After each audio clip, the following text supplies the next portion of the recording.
there's sort of two philosophies for waterproofing, and one of them is called absolute humidity control and one's relative humidity control. What that pretty much means is absolute humidity is keep the water out, and relative humidity is make sure that the water doesn't condense on what matters. If you have a circuit board, you want that to be not the coldest thing in the box. What we had been doing before was we were trying to seal these boxes very tightly, but we found that even some of the walls could leak. Even in the middle of the desert, we can actually have condensation form overnight that can all condense together and drip right in the wrong spot to get inside of a box and then cause an isolation problem. And if we have a red light on our board, we have to spend our time making sure that things are safe or fixing them, and we're not spending our time flying.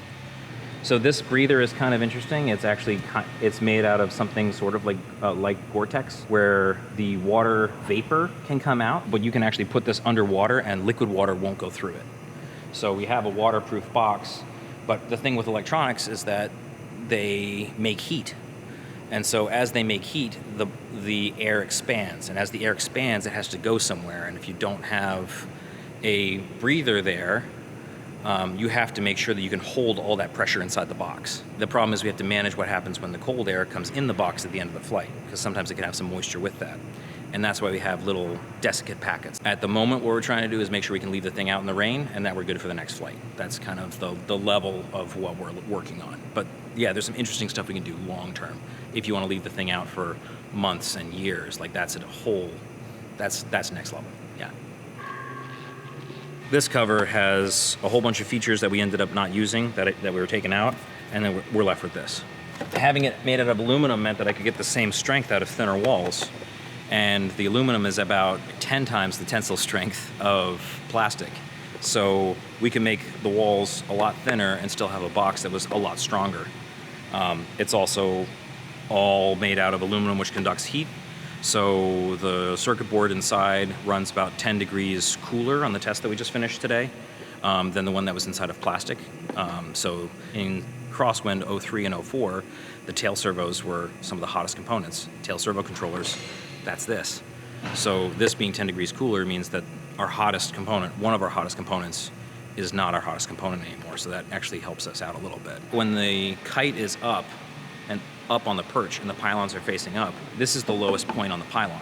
We don't seal between the spinners and the front of the pylons, right? That has to turn. Because there's all that motion, it's hard to seal. We don't do it.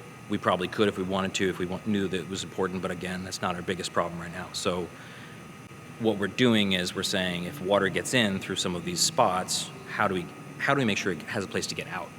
So we've been adding holes. We're gonna add holes here, and in here, and in here, so that if any rainwater flows down inside of here, it will come out and not sit in here.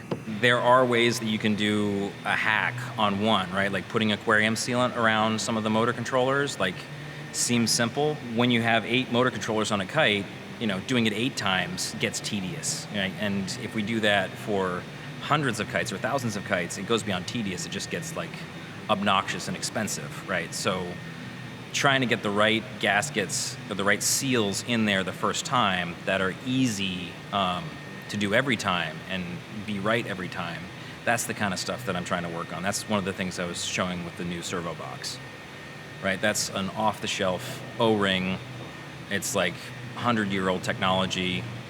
You stick it in there and it works. I love that. O-ring. There's a book like this thick on how to use them right. That's the crazy thing about it. Like, it's totally understood. And that's the thing, like, that's kind of the thing for me that is fun about mechanical engineering, is that there's so much history in it.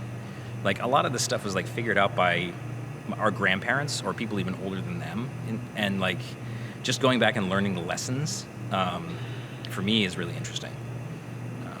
Because you don't have to invent it. Like, somebody's livelihood depended on it like 7 decades ago, and they just wrote a book about how to do it right.